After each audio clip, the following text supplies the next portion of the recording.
Hey everyone. So today's video, we're talking about diminutives. So what are they? In Spanish, they're used way more common than in English, I would say, but maybe you would have a different opinion. So diminutives are used in language, Spanish or English, we do have them, to communicate smallness or to show affection. Okay? Sometimes diminutives in Spanish are used to make a word less harsh. So if you're like speaking and with using like a harsh or aggressive language, and you want to use that word but kind of soften it, you can add a diminutive. Okay, English diminutives are more diverse. Like there's way more different sounds to create a diminutive, diverse in sound and appearance than Spanish diminutives, which are far more consistent. Okay. So, dog versus doggy, right? And think about diminutives, you can also change your tone a little bit. Like, even if there's a big 100-pound dog, it's like, let's call it a Bernedoodle. Mountain Bernese dog mixed with the poodle, and you call it, look at the doggy, right? That's showing affection, not necessarily making it small. Or buck. Hey, bucko. You know, like maybe you call your friend, hey, maybe that's like an old man term, bucko, or the duck versus duckling, cigar versus cigarette, right? Think about a big old cigar versus a small cigarette. These are all diminutives. This is the root. These are the roots of the words, and then you add this ending to make it A, show affection, or B, small. Half. Hey, do you want to go halvesies on lunch today? You want to go half and half? Do you want to split the price? But you can kind of like twist it and make it like, hey, let's go halvesies. You know, we'll split a pizza or split a sandwich or something. Large. It's not large. It's large-ish. Okay? Again, these are just unique diminutives that we can do in language to change subtly the meaning of a word. Spanish diminutives are most commonly created by adding ito or ita. Simple.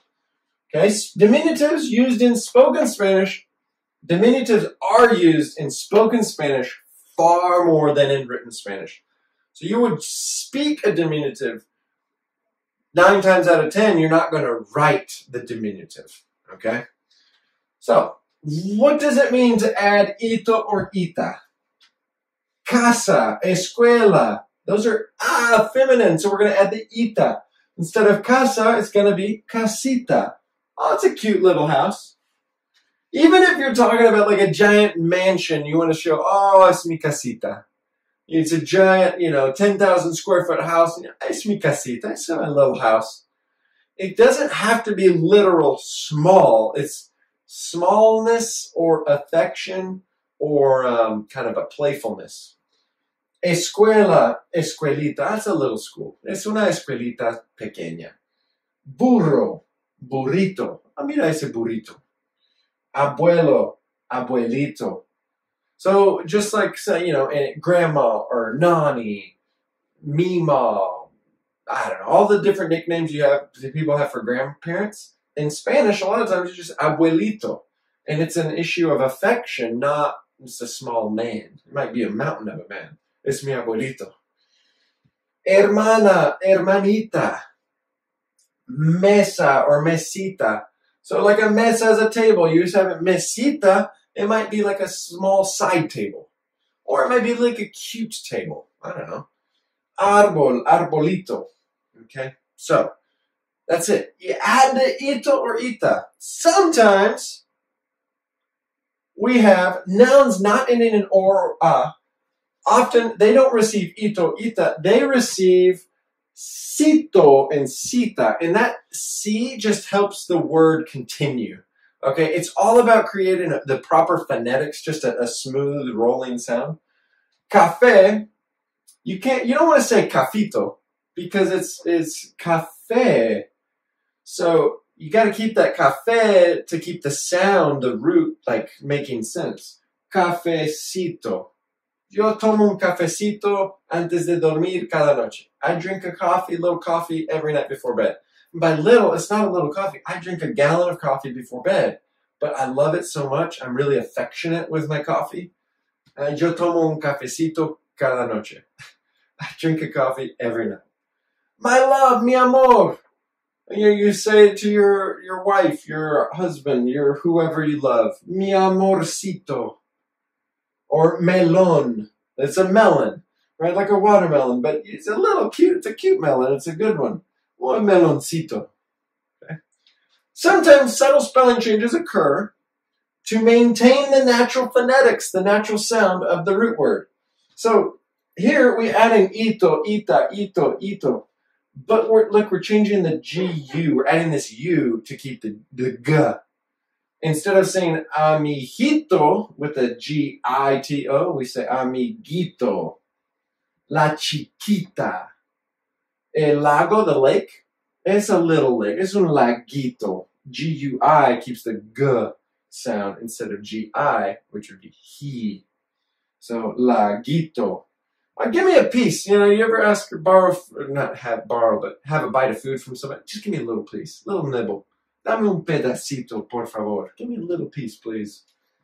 So, anyway, sometimes we have to add or change the spelling. So, if you recognize, all of these verbs are like car, gar, and zar verbs, which when we get to the preterite tense, will make more sense. These G, C, and Z are always frequently require spelling changes. So here's some examples. Yo tomo un cafecito antes de dormir cada noche. I drink a little coffee before bed every night. And by little, mi esposa siempre, my wife always wants, ella quiere un pastelito después de cenar. My wife always wants a little cake after eating dinner. Un pastel is a cake, right? So pastelito would be just a cute little, just a cake, Diminutives are fun because there can be humorous. It's a lot of style and personality can come out with diminutives. It doesn't have to be like, well, it's not a big cake, it's a little. It doesn't have to be it doesn't have to be literal all the time. Nosotros vivimos en una casita super preciosa. We live in a really precious house. Like a real small, little precious house. Mira ese perrito. Look at that dog. Look at that doggy. Right? It could be 100 pounds, could be 20 pounds, it could be 5 little teacup poodle or teacup chihuahua. I don't know. Mira ese perrito. The affection, perrito. Look at the doggy. I forgot to film the last slide. So, to recap, diminutives, they are used to indicate something small, like table, mesa versus mesita, like a night table or a side table. Indicate something that's endearing or charming, or there's like some affection there. Abuelito, like abuelito versus abuelo. Abuelo, abuelito. Provide nuance with adjectives. So, the nuance is in like maybe your personality. You're trying to say something that goes a little bit, twists maybe the meaning of a word. Ahora means now. Ahorita, like right now, or like ahorita. There's different ways that we say the word now with different tones and different meanings. To give a friendly tone. Instead of like at the moment or, like, hey, one moment, momentito, like maybe you're on the phone, momentito, like it's kind of sweet. Like, I know I'm making you wait, but un momentito. To speak with young children, right? If you're like speaking, a lot of times we say, oh, look at the little birdie, pájaro versus pajarito, mira el pajarito. So it's again, like it softens everything. Lessen the importance of something. Dolor is pain. We could say, tengo un dolorcito, right? A little pain.